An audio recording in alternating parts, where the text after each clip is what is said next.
Marjorie Prime is a play that explores the timeless mysteries of human identity, artificial intelligence, and the limits of what technology can replace. It's at American Stage in co-production with Capitol Stage, which is in California. Joining me with a peek are two of the actors. We have Jamie Jones and Stephen Sean Garland. Good morning. Good morning. So yeah, we were talking, let's start with you, because this is interesting that there's this tie with California as well, which is pretty unique, right? Mm-hmm. Yeah.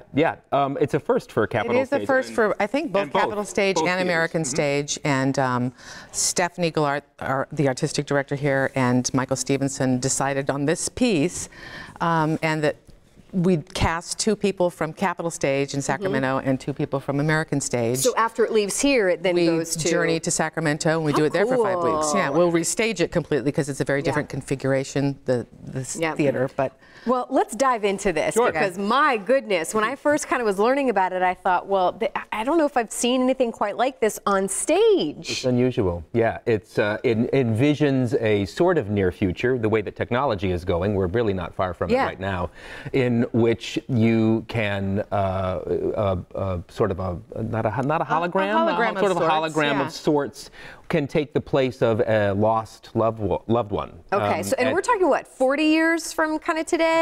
Roughly, roughly 40 to 50 years from today. It takes place somewhere in like 2050, 2060. Okay. So, and Marjorie, who is our my mother, her mother, my mother-in-law, is sort of angling into a little bit of dementia in her older age, and this is a brand new thing, and we get her a hologram of her deceased husband, Walter. Okay. Walter Prime at the very beginning. Is this going to be something, I guess, in the play that's very normal that people are doing at this time? It is. It's coming. I think we discussed it. It's sort of coming into vogue at the moment. Yeah. Mm-hmm. So. And there's certainly skepticism surrounding it, but yes. But Mom chooses to have the Prime, her Walter, my father, at the age of 30.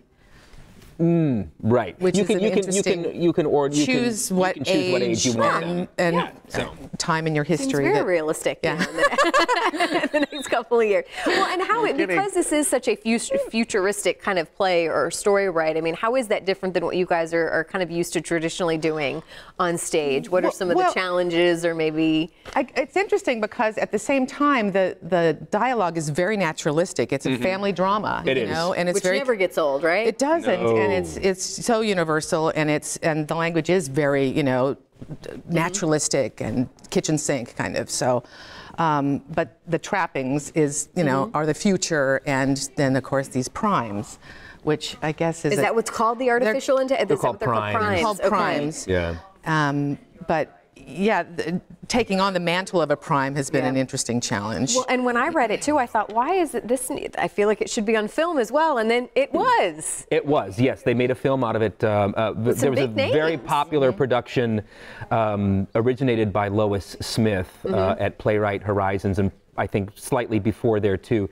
And then they made the film out of it. They came out last year in very limited markets, I think primarily Los Angeles, New York, the coasts, with Lois Smith reprising her role, John Hamm, Gina Davis, and Tim Robbins.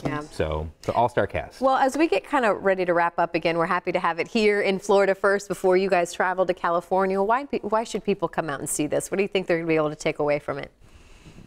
Well, it works on a variety of different platforms. As Jamie already said, it's primarily a family drama at its base, and all the sort of comedy and messiness and human foibles that come with all of that, as well as the fact that it's a really fascinating vision of what is really going to be our near future at this point, and deals with themes such as the ambivalence of technology, how some people are entirely embracing all of the new technology, and some people are really pushing back against it.